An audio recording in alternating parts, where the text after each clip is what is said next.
Hello mga kaibigan natin at mga tropa natin. Extend po ang validity ng ating driver's license, ng ating OR at ang ating CR. Mga kaibigan, ito po ay extend hanggang August 8, 2025 para po sa mga hindi nakakaalam.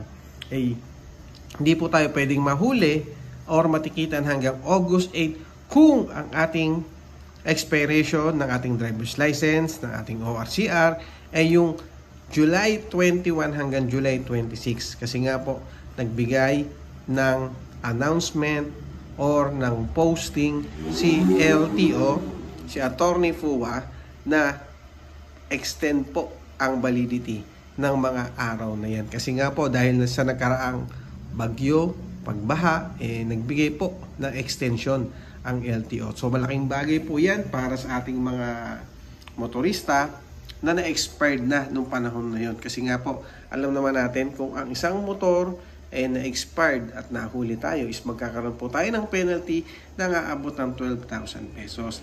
At kung sakasakali naman yung driver's license natin na expired, pwede naman po tayong or maaari tayong magkaroon ng penalty sa halagang 3,000 pesos.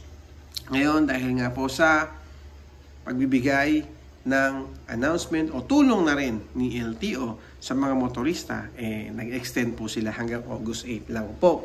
Then, after po ng August 8, mga kaibigan at mga tropa natin, ay expired na po yan. Pwede na po tayong mahuli, pwede na rin po tayong matikitan. Pero, kung sakasakali naman na simula ngayon hanggang August 8, meron sa inyong nahuli, natikitan, ipagbigay agad po ninyo sa LTO. Or, mas maganda, i-save ninyo na po yung nasa Facebook page ni LTO, yung announcement ni Attorney Fua na nagbibigay po ng extension or validity ng ating driver's license, ng ating OR sa mga nag-expired o na-expired noong July 21 hanggang July 26. So syempre big salamat o big shout out sa LTO. So napakaganda po niyan and syempre marami po ang matutuwa niyan.